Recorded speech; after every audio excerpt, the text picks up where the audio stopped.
This is a profound understanding of the 12.25-year cycles of the sun. Who we are,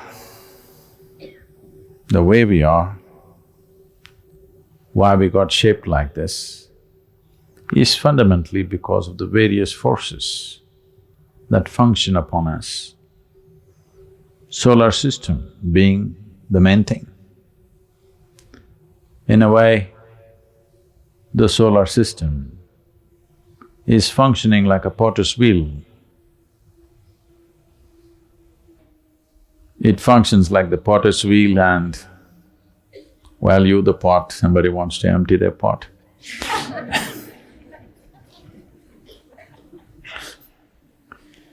If only, if, for example, the planet decides to rotate a little faster than the way it is right now, all organisms on this planet will have to go through a dramatic change in the way they are. Probably the presently existing organisms, including us, would not survive a 2 times speed of rotation. We are like this because we are a product of this system. Understanding the power of these cycles upon the human system, they identified places and situations which would be of maximum benefit to human well-being. So particularly they chose places where there is confluence of rivers, because where 2 rivers meet, there is a non-stop force. And our bodies of the 5 elements dominated by water, over 72% of our body is water. So if you are in a place where there are churning waters at certain times, considering the latitude and at that time of the year or at that time of these 12-year cycles, the relationship between the planet and the sun, it creates a powerful situation where one can transform themselves. A lot of studies have been made on the previous Kumbh and they found phenomenal physiological changes in people who stayed there for over 40 days and every day they were in that water.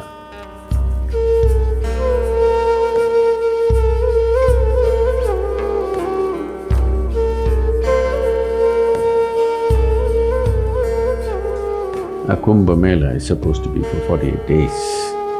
That is, people should stay there for 48 days, every day in the river along with that sadhana. This is part of the Bhuta Shuddhi tradition, where the fundamental process is to cleanse the elements in the system, and water being a major part of it. Water is considered very important for health, well-being, prosperity, whatever we are seeking in our lives. So these 48 days has particular specific sadhanas where people stayed there and went through this process and came out fully transformed because they made use of the natural forces to transform the quality of oneself, not just physiologically, even spiritually. But today people are going just one quick dip and out. That's a different game. There may be some benefit, we don't know, but it's too brief. When I watch people, they're just in and out in 3 minutes. That is too brief to have any kind of major impact except maybe an emotional involvement. I know you can't take off maybe right now, make up your mind in 48 days, but if you are planning your Kumbh trip, at least plan minimum 3 to 7 days so that you are there, do some sadhana and benefit from that process rather than make a ritual out of it. It is not a ritual, it's a scientific process. It's just that science has been lost and practice has been carried on. That's all that's happened. It's time to put back the science because only then we will benefit. It's time we approach these things with little more understanding and meaning to it so that one can really benefit rather than simply making a ritual out of it.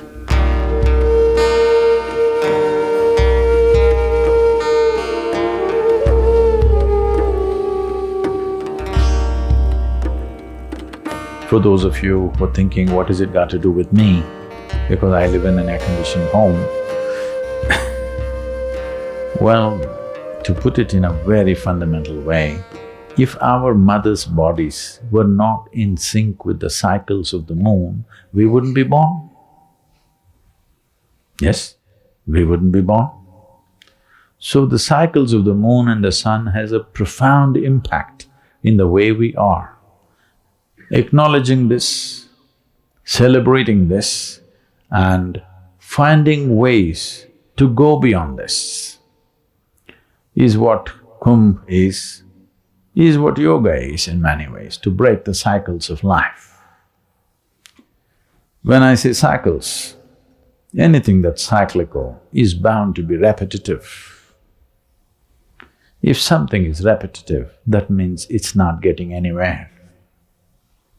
This most people realize when they're close to their deathbed, that when they look back and see what looked like great things when they were doing it, when they look back and see, it doesn't mean a thing. Those who look back and see are those who die and regret.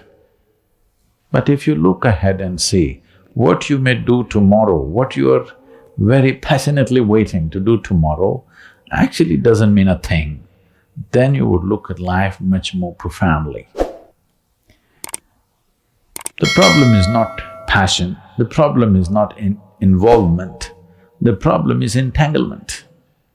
The nature of entanglement is always cyclical. So these cycles are determining everything about the human being. If you're living in a physically, mentally very healthy state, your system will go through 12.25-year cycles. Just for example, if it falls to a 6-year cycle, that means you may still be successful in the world, but you will not know any peace or joy in your life, you're always… If it falls to 3-year cycles, you will have a hard time with the world around you and yourself. If you fall into 18-month cycles, you're on antidepressants. If you fall into 9 months, 3 months, 6-month cycles, you're in serious conditions of mental and physiological struggles. Now, the Kumbh comes from this understanding that you're trying to regularize your cycle to a 12-year cycle. If you carefully observe your life, the psychological situations, emotional situations, and also life situations, you will see a certain pattern to the cycles. If you look, you don't have to share this with anybody, this is not a confession. If you sit down and write down different things that have happened in your life, you will see a certain pattern. If it is falling into a 12-year cycle, you're in a reasonably good place. Health and being peaceful is not an issue. Now it's time to work for freedom. Time to work for mukti, that's what it means.